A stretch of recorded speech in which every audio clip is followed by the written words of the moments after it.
Hey, what's up, everybody? It's Khalil, and welcome to the Brick by Brick podcast. Hey, my name is Randy, and what we are here to do is make sure that entrepreneurs who are aspiring to get into business are able to actually make progress on a day to day basis, brick by brick. Let's get it.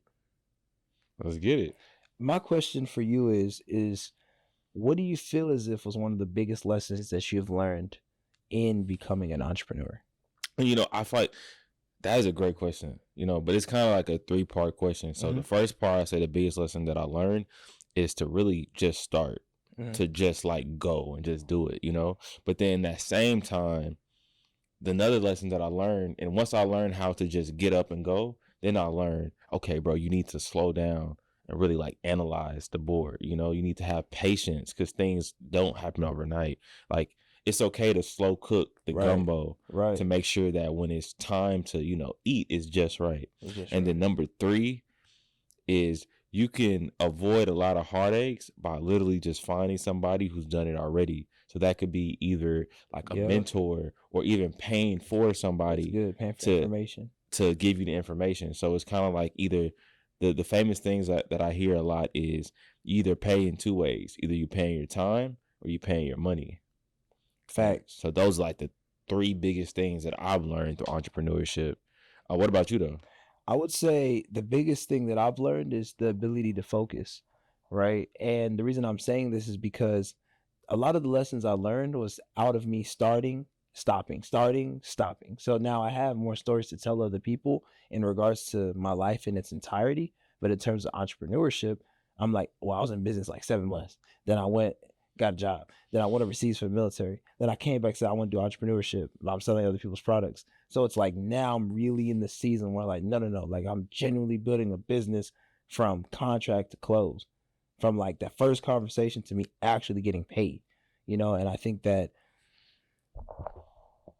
the reason you look to focus on what it is that you're striving to do is so that it can actually compound.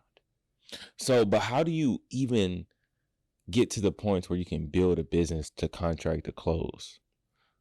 It's product market fit. Nah, I'm not gonna say that. It's not product market fit. But I mean, technically it could be. But I would say that it's a matter of what is something that you can fulfill. Because like, let's not overcomplicate this. It's a matter of what skills have you acquired, or what ability, or what service essentially are you able to offer someone else that they're willing to give you money for. So I got certified in real estate so that I can put my name on a contract to get paid. Okay, so you see what I'm saying? Okay, so let's say I'm a beginning entrepreneur. Yeah. And that same thing you're saying. So I just need to go find something that I'm good at, or I need to find something that I'm interested in. What's gonna pay you? Because let's be honest. Am I passionate about real estate? Sometimes. Right? I'm not gonna sit here and be like, man, I just love real estate so much. Sometimes, yes. Other times, I'm like, bro, this I just got hung up on. Low-key just got cussed out. Just had a 20-minute conversation with this woman who has no intention of doing business with me. Like, what? It's some of the ebbs and flows of the business. It's the name of the game. So I would say just look for whatever it is that you may be able to do or perform at a high level and do that. Let's not overcomplicate it. That's my opinion. At least that's my perspective. Because you say go do what you're passionate about because, yeah, you only have one life. But you also say, man, I want to make some money. But what about this? What if the thing that you think you're passionate about, you're only passionate about it because it's easy for you right now? Somebody may not be passionate about sales, but they want to make money in business. so now what? Yeah. Real talk. So I just think, hey, look, do what you can to get paid ethically, morally, and legally. I mean, that's how you should do business, ethically, morally, and legally. Because your character's on the line. Always. Facts. Because people will look at you like if you make one mistake or if you do something that is out of character, that goes on your business, It does. And it blemishes your business. Even if it's like some personal stuff going on, whatever, everybody always looks at it as like business is business. Man, I think that's a big one too, though. And just talking about brick by brick, I just think it's major. Said business is business, because you might be a great person, but the terms of the contract, somebody may not like the terms and don't agree to it. So you might be a great person, but I don't like the terms, so I'm not signing the contract. Or no, I want to terminate the man. People talk about brick by brick. Over the last couple of months, you ever lose $1 million client? I haven't lost $1 million. I'm talking about. Client says, "Nah, terminate the agreement." You just put your hand on your forehead like this and just contemplate. No, what can we do to do business with you? Nah, terminate the contract, bro. Your character will grow. Yeah, by fire or by force. Everything is character development in business, and I definitely say that even comes into thing is that as me growing in business, I'm becoming a better person. Right. Simply because of the fact that I am in business. Yes. Like it holds you more accountable. Yes. It makes you have to wake up early. Yes. I can't do this because I have to be ready for this. So now I'm looking at this way, all because of business. So I would say, let's segue into more so, which we didn't get into, is like, who are you? My name is Randy Mbuge. I'm fortunate enough to be a Houston real estate agent, international keynote speaker, and a published author. And I do have a lot of accreditations in regards to the IT world. So we're just continuing to level up and let's run it up. Okay, dope. My name is Khalil Martin. I'm the owner and founder of Collab Social and Collab Media. So Collab Media is a creative marketing agency that focuses on 3 things. 1, we help tell your story.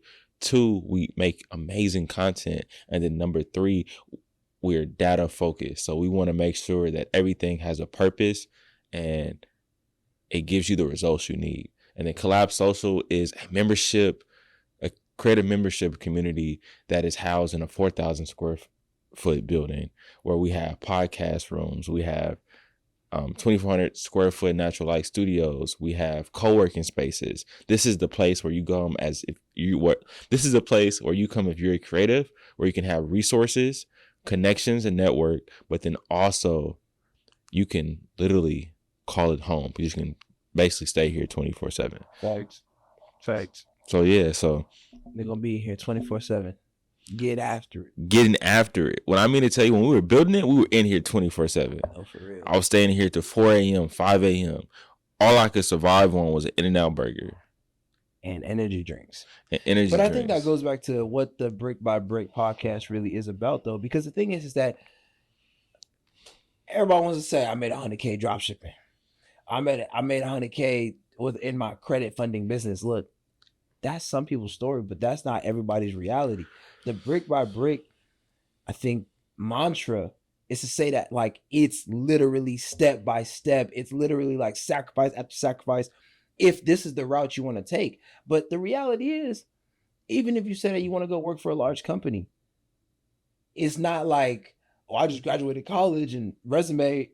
No, like you probably applied for a lot of different companies, right? And you probably got rejected a lot. Entrepreneurship is very similar. It's basically the same thing. I think it's the same thing. It's basically, how can I say it? More risk, more reward. Everything is about the opportunity, right? So everything is about, okay, what do you find that is more valuable? So perfect example, right? You're applying for 20 jobs. That takes, 2 to 3 hours, right? To be honest. That lead time between they probably will call you back, maybe 2 weeks, maybe a month between you get that actual job, right? Entrepreneurship could be, you could dedicate 3 hours of your life to calling people back to back to back to back. And then one of those people that you call could be like, hey, I have $3,000 for you. That's literally how entrepreneurship is. Or you could call those hundreds of people, every single one of them say no. And now you got to make a decision to keep moving forward or just say, you know what? I'm going to go back and give me a job. I'm going to go back and get me a job for real. So, and get then it how you can. Legally, ethically, and morally. Then what is a scenario, a situation that battle tested you, that let you know like, okay, I'm doing all this. I'm supposed to be here. Man, I remember we had one deal under contract and it was my fault. The inspection report came back and I didn't do the due diligence I needed to. So we was like 2-3 weeks later, but we was in a close, like we had to close in like 2 weeks. It was like 7-8 p.m. in the night, and I'm on the phone with the lender, the listing agent, and the person who did the inspection. And if the person who did the inspection did not send a document or an email over to the actual seller's agent, I'm not even sure that deal would have went through. And so I think that in accomplishing that, in owning up to my mistake, learning a very valuable lesson in regards to the deal, the transaction, and also seeing the success of the deal closing is phenomenal. But I think those wins battle test you, because say the deal didn't go through, that's my character on the line, my reputation, and that's potential income that I will not see. And it's like, in a very real way, it's like you eat what you kill. So if you don't get that sale, you're not getting paid. So I feel as if that's a moment that really definitely battle tested me in regards to the state. Yeah. What about you? Man, I feel like I get battle tested so much, man. And it's like, there are a lot of things in entrepreneurship that don't get seen or don't get talked about, you know? Like, it could be an example of, there's a time period when I had no money, you know? I'm about to move out my apartment. So I'm trying to move out my apartment in like 2 to 3 days. But I have a lot of projects that I have to do, right? And everybody has this specific deadline on when they're supposed to be done, right? And so I'm battling, okay, get my personal life together, but I'm also battling keeping everybody on the business front on the exact timeline, while also taking on more opportunities to be able to pay for said personal responsibilities. And so it becomes like a cycle of like, it's almost like you're robbing Peter to pay Paul. And literally I stayed up like 3 straight days, bro, like just editing and trying to get ahead while still like, you know, I may be late on this or I may be late on this, you know, but I'm trying to communicate like, hey, like I'm really trying. And the business part side of it is you can't really articulate like, oh my goodness, I'm having such a hard time in life. It's hard to tell that. I'm having a hard time in life. Can you please just like, you know, especially when they paid you, give me time to do it. But at the same time, you're trying to stay professional and say like, okay, here, I'm gonna do it then. So it's like you end yourself up in a predicament to where either you just stay up all night and use 24 hours in a day and you actually execute everything to the best of your ability, or your character is on the line because you're not doing what you say you were going to do, you know?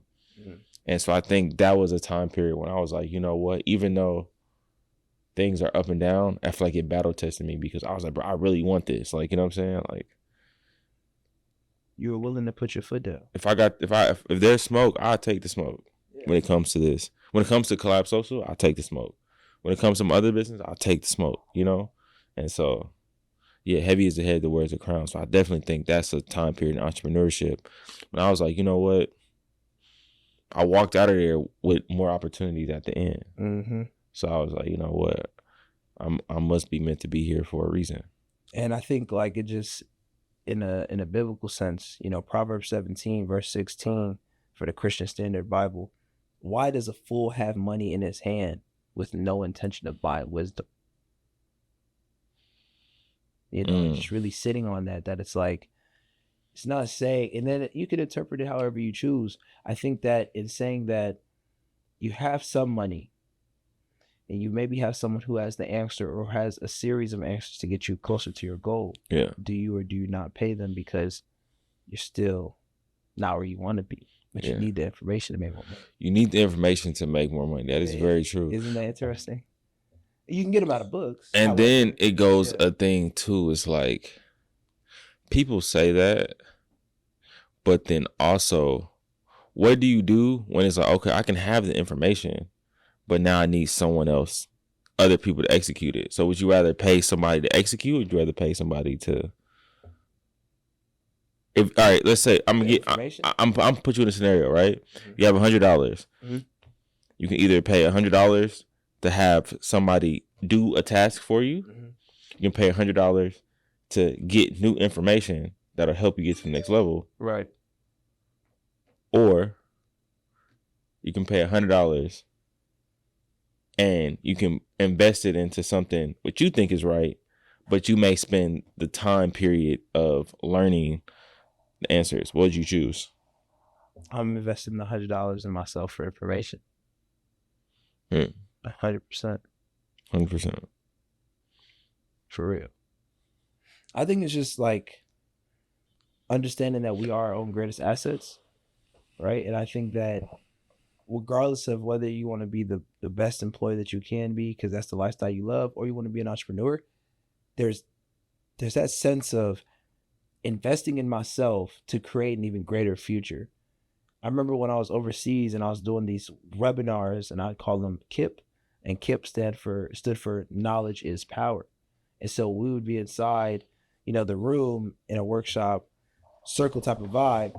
And so by doing that, we were then able to continue growing within that environment, but we're also able to kind of like create new experiences, for what it is that we're looking to do. Yeah. So, I would just say it's like investing in yourself is paramount. It's something that no one else will be able to take away from you.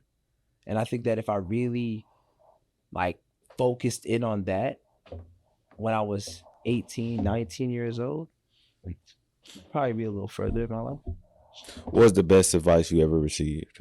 The best advice I ever received was, I think it's like, you are a sum of your decisions. So I think it was the quote by Warren Buffett saying most people only need to make 4 to 5 good decisions in their life. And so when you think about that, what truly matters? Because one decision can change everything. Your whole entire life. Change your whole life. Yeah. And so that's why I'm a strong believer is that whenever you feel something and it empowers you, the time is now. Take charge and do it, because one decision can change your life. Change your whole entire life. I think that it's so easy to get stuck in what's not going right instead of what can I do to make sure this goes right. Facts. And also think about this too. This is what I would say. We're going to go through a speed round. Mm-hmm. My question for you is, what would you tell your 18-year-old self? I slap him and say, lock in. Nah. My 18-year-old self, I'd say shoot as many shots as you deem necessary. Like, go out there and make a mess. Like, truly, like, don't be, go out there. What? No, but go out there and make a mess. Go out there and make a mess. Yeah, keep shooting your shot. Like, don't stop. Even on the hard days, go out there and continue to network with other people who may give you a shot. But if you don't make your presence known, how are you going to expect to get the opportunity? So that's what I would say to my 18-year-old self. What about you? I would tell them, 1, do it. I would tell my 18-year-old self, to whatever crazy idea or whatever idea you have in your head, just go out and do it. Try to make it, Mm-hmm. Number 2, I would tell them to only listen to themselves, because I feel like each and every single person has a feeling inside of them. They have something in them that is kind of steering them with their north star, in a sense. So I would tell him to, take time to get closer to God, take time to pray, but really fine tune your ears and listen into what do you want to do. And then number 3, I would tell my 18-year-old self is,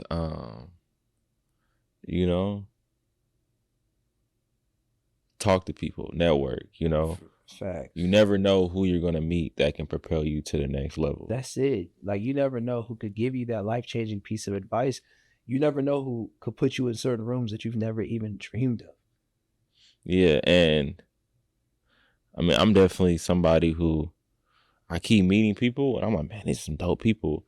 And it's almost like God places you exactly where you need to be along your journey. You just got to keep that faith and hold on, because as you're building brick by brick, it's just a matter of time before you take some steps back and you realize you built the house. That's it. I agree. That's time to lock in. It's time to lock in. And so if you're watching this podcast, all this is just an invitation. All this is just a calling. All this is just a message to you to tell you to focus in, lock in, because you will build it brick by brick. That's it. Commit to the process. You owe it to yourself. That's at least what I believe. And I believe that philosophy has been serving me right. So don't sell yourself short. Whether that's you saying you want to be an employee or an entrepreneur. But also be but also be mindful of the work that you've put in over a long enough period of time. And so I just want to say thank you for watching this podcast. We will be having special guests. We will have gems and knowledge that will continue to be given to you. So we hope this was of knowledge, of value to you. And I can't wait till you tune in next time to the Brick by Brick podcast. Let's get it. That's all we got. This is the take 3. Man. But listen, this is what I want to say while the camera's rolling. OVO. Not like us. Not like us. Bro, I've been feeling this feeling for a long time, bro. I've been feeling I'm meant to be here. I feel I've been meant to do something special on this earth, and it's just waiting for the right opportunity, and the preparation means opportunity for it to come into fruition, you know? And it's almost like I can see that it's getting harder, and it's getting better at the same time. Like, imagine you have to crawl down to the very pit. Like, you have to stroll through the trenches just to be able to get to the steps to go up. And it's almost the same way if you look at the emoji on the iPhone. You look at stock, the chalk charts. Yeah. It goes up, but it goes down all the way, and then it just goes the skyrocket. And I feel like that is what I'm living in right now. Right. Are you willing to stomach it? How bad do you want it? It's just a question. Who do I need to become to live the life that I desire? And I realize this is me being very transparent. Since we're recording, I'm just going to say this out loud, right? I bite on more than I can chew sometimes, right? I take on a lot of responsibility because I feel like I can do everything and anything. I don't tell myself there's a no. So sometimes I don't do everything I need to do. But at the same time, I see the person that I need to be. I need to be the person that can put the pieces to the puzzle together in a way that everything can still get done.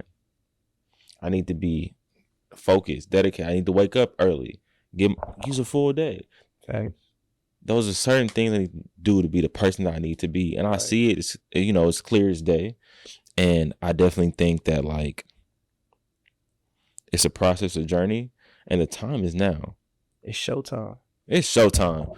By the way, I'm going to say this on the camera. This probably won't even get recorded. This probably won't even make it on the internet. But I'm on a quest to raise $1 million for Collab Social. If you support Collab Social, we're on a quest to raise $1 million. If you believe that you can add value to us, please reach out, because we're raising $1 million for Collab Social, and we're going to take the world by storm. Collab Social.